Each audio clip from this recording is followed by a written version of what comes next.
This video provides a brief overview and general information on respiratory hazards in construction and respiratory protection program requirements. The Federal Occupational Safety and Health Administration, also called OSHA, and State OSHA agencies require employers to have respiratory protection programs if their workers are required to wear respirators on the job.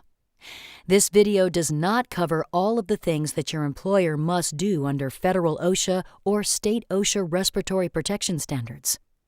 This video can be a part of the OSHA required respiratory protection training, which includes many topics, like how to put on and take off a respirator and how to use, clean, and maintain your respirator. Your employer must also provide you with worksite-specific training.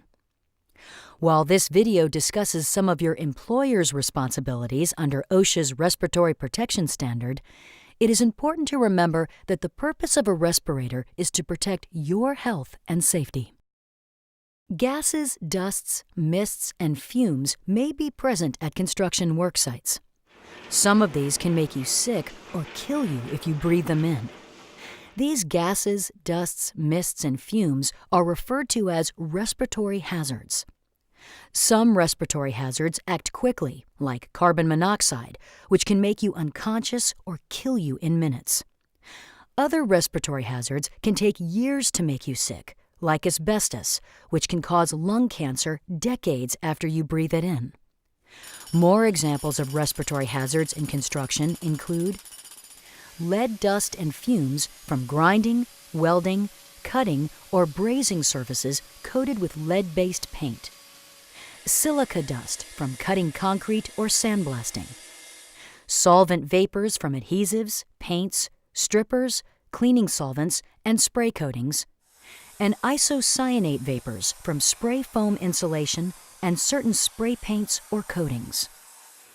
When there are respiratory hazards at your job site, your employer must use several methods to reduce your exposure to them, including engineering controls, such as local exhaust ventilation, work practice controls, such as using wet cutting techniques, and administrative controls, such as minimizing the number of workers exposed to the hazard.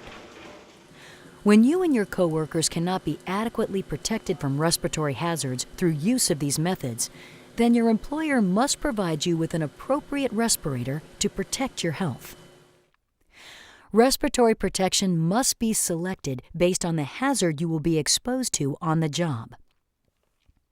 Not every respirator will protect you against every hazard, so it's important for your employer to select the right one. For example, filtering face-piece respirators may protect you against particulate hazards such as dusts. However, a filtering face-piece respirator will not protect you against gas and vapor hazards like solvent vapors. If you are exposed to gases and vapors, you will need a different type of respirator. For example, you could use an air-purifying respirator with chemical cartridges or an atmosphere-supplying respirator, such as an airline respirator or self-contained breathing apparatus. In addition, atmosphere-supplying respirators are the only respirators that will protect you against hazardous atmospheres, such as carbon monoxide and lack of oxygen. Selecting an appropriate respirator is your employer's responsibility. When respirators must be used on your job site, your employer must have a respiratory protection program. This program must meet the requirements of either the federal OSHA or your state OSHA respiratory protection standard. The standard requires your employer to do the following: develop and implement a written respiratory protection program. Evaluate the respiratory hazards in the workplace. Select and provide appropriate respirators. Provide worker medical evaluations and respirator fit testing. Provide for the maintenance, storage, and cleaning of respirators. Provide worker training about respiratory hazards and proper respirator use. Evaluate workers' use of respirators and correct any problems. And provide you with access to specific records and documents, such as a written copy of your employer's respiratory protection program. Some of these requirements, such as training and fit testing, can be provided by an outside party, including a union, an apprenticeship program, a contractors association, or a past employer, provided they were conducted within the last 12 months. However, it is still your current employer's responsibility to ensure that all of the requirements of the standard have been met. Because each workplace is different, it is very important that your employer's respiratory protection program address the conditions found in your specific workplace. For example, workplaces may differ in the following ways: the types and amount of respiratory hazards present, the people who manage the program, the policies and procedures for tasks such as respirator selection, maintenance, and use, and other methods for controlling exposure, such as using wet cutting techniques to reduce airborne dusts.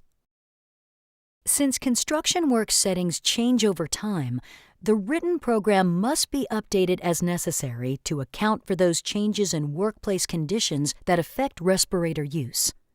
For example, changes in workplace conditions could include new work processes or techniques, such as introducing sandblasting into an area, the use of new or different building materials or chemicals, changes in the amount of a respiratory hazard in the workplace, or changes in the types of respirators being used.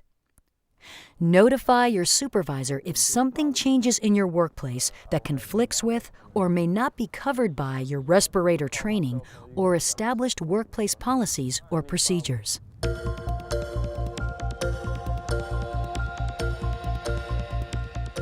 Your employer's respiratory protection program must be managed by a qualified, trained program administrator. This person must monitor the program and make sure that you and your coworkers are adequately protected. The program administrator will know a lot about your workplace respiratory protection program and should be able to answer any questions you may have about respirator use. The program administrator must know about the requirements of the OSHA Respiratory Protection Standard and must periodically evaluate the program and make any necessary changes. This video has provided you with a brief overview of respiratory hazards in construction and respiratory protection program requirements. There are many other things that you must know and do before you can safely use a respirator in a hazardous work environment.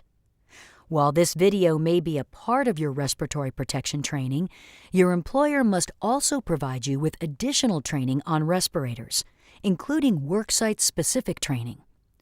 Remember, if you don't know if a respirator is needed for the task you will be doing, or if you are unsure about how to properly use a respirator or which filter or cartridge to use, talk to your supervisor before entering the hazardous area.